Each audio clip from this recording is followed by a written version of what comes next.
Mi tía se quedó de pie en mi panadería a medio renovar bajo una escalera aún húmeda de pintura y me dijo que toda la familia se saltaría a mi gran reapertura para enseñarme humildad. Lo dijo como si me estuviera entregando un regalo. Dejé el rodillo que sostenía y dije, vale. Luego la vi salir pasando por los nuevos escaparates delanteros y volví a pintar los marcos mientras la luz se volvía gris afuera. Durante 29 años había sido la sobrina que se adaptaba, que cedía primero, que se hacía fácil de querer. Esta fue la primera vez que no lo hice. Pero lo que mi marido hizo delante de 140 invitados con las luces de cadena encendidas y los hornos aún calientes es la parte que mi tía nunca perdonará. Me llamo María García. Tengo 36 años. Restauro edificios antiguos y los convierto de nuevo en cocinas en funcionamiento y durante el último año había estado reconstruyendo la panadería cerrada de mi abuela en la calle de Serrano de Madrid. La que mi tía Carmen heredó y dejó a oscuras después de que muriera la abuela. Soy yo quien le rogó a Carmen que me dejara reabrirla. Soy yo quien gastó mis ahorros vaciando los hornos y restaurando los mostradores sobre los que mi abuela solía apoyarse. Carmen me crió después de que mi madre falleciera cuando yo tenía 11 años y la quería de la forma sencilla en que un niño quiere a la persona que lo alimenta. Me llevó 25 años darme cuenta de que el amor en aquella casa siempre parecía fluir en una sola dirección. Mi prima Sofía es la hija de Carmen, 3 años menor que yo y en nuestra familia siempre había habido 2 juegos de reglas. Cuando Sofía quería cosas, la familia encontraba el dinero. Cuando yo quería cosas, me elogiaban por no necesitar ninguna. Sofía recibió un coche a los 17 porque necesitaba un transporte fiable. Yo pagué la universidad comunitaria con mi propio dinero y me llamaron madura por ello. No entendí el truco de ese elogio hasta bien entrada la treintena. Cuando eres la que nunca pide, no pedir se convierte en la descripción del puesto. Y nadie comprueba nunca si el puesto te está matando. Conocí a Javier el año en que empecé a realizar la renovación de la panadería en la mesa de la cocina. Es contratista, de los que pasan la mano por una vida antes de confiar en ella. Me propuso matrimonio con polvo de yeso todavía en los papeles, sin gran discurso, solo una pregunta y más paciencia de la que yo sabía qué hacer con ella. Cuando dije que sí, no gritó de alegría. Exhaló, como si algo dentro de él hubiera estado conteniendo la respiración. No planeamos una boda ese año. Planeamos algo más grande para los dos. La reapertura de la panadería García el primer sábado de octubre, el mismo fin de semana del cumpleaños de mi abuela. Quería su fecha. Quería los hornos encendidos de nuevo el día en que ella nació. Me dije a mí misma que era sentimentalismo. En realidad era la primera cosa que me había permitido querer en voz alta en una década. 6 semanas antes de la reapertura, Sofía anunció su propio lanzamiento, una línea boutique de velas y bienestar, su primer evento pop-up en un espacio alquilado en el centro. El mismo sábado, mi sábado. Lo llamó una coincidencia, brillante y ensayada. Es solo la reapertura de una panadería, dijo. La mía es un lanzamiento de verdad. La gente compró entradas. Me senté en la mesa de mi cocina y le pregunté con calma si había mirado un calendario antes de reservar el local. Hubo una pausa. Quiero decir, sabía que era por entonces, dijo. Y ahí estaba, no había olvidado mi fecha. La había incluido en el cálculo, había decidido que era lo barato que se podía sacrificar porque yo era siempre la que absorbía el coste. Hice lo que siempre hacía. Me puse razonable. Le encontré 3 fines de semana libres en el mismo local. Ofrecí ayudarla a promocionar una fecha posterior yo misma. Ofrecí mover mi propia fiesta de lanzamiento, el brindis de después de horas, no la gran apertura real, para que nadie tuviera que elegir. Ella rechazó todas las opciones. Una fecha distinta no tendría la misma energía. Fue entonces cuando entendí que esto nunca había sido un problema de horarios.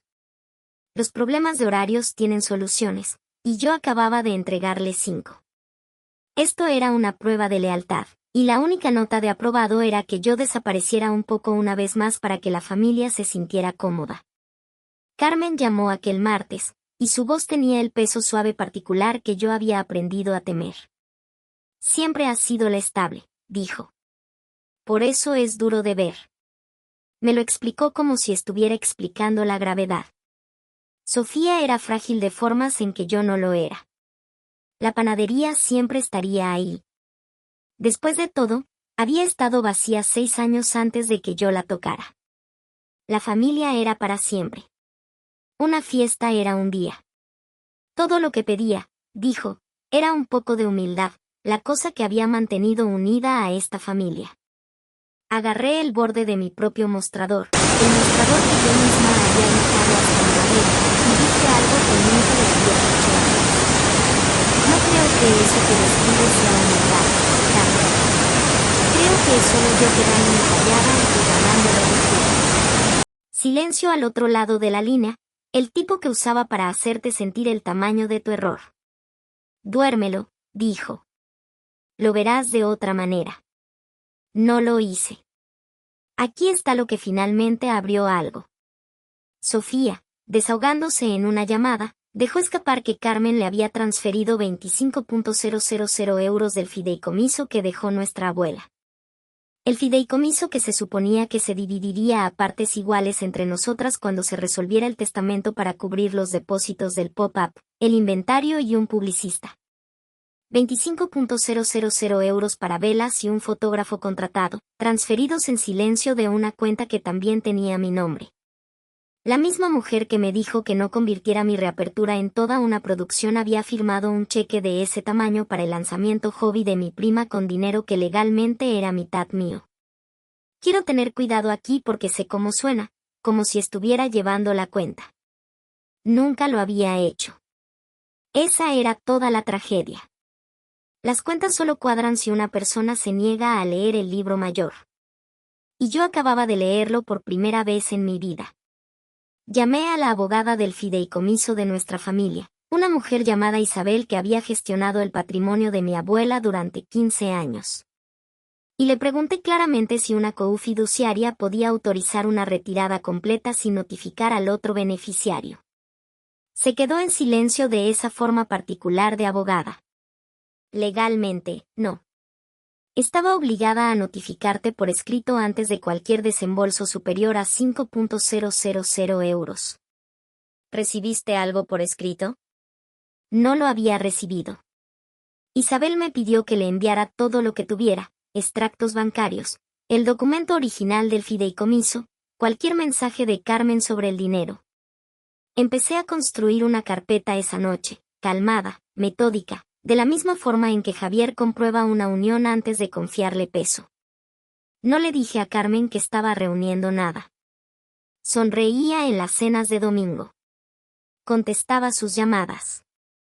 Dejé que creyera que la conversación sobre mi humildad seguía siendo la única conversación en marcha porque la gente se descuida cuando cree que ya ha ganado.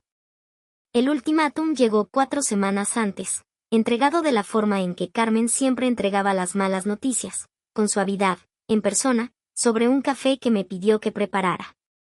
Si mantienes esta fecha, dijo, ninguno de nosotros estará allí. Ni yo, ni Sofía, ni tus tíos. La boicotearemos. A veces la única forma de enseñar a alguien humildad es dejarle que se quede solo. Se lo creía, también. Esa es la parte que tienes que entender de la gente como Carmen. No estaba siendo cruel en su propia mente. Pensaba que estaba corrigiendo a una niña que se había desviado hacia una carretera. No le rogué. La acompañé a la puerta y dije, entiendo tu decisión y mantengo la mía. Mi voz no tembló y eso me sorprendió más que cualquier otra cosa de aquel año. 10 días antes de la reapertura, el dinero real desapareció. Carmen había prometido, cuando las cosas aún estaban calientes, cubrir la nueva unidad de refrigeración walk-in. Un compromiso de 10.000 euros hecho un año antes cuando yo todavía era la sobrina que se comportaba.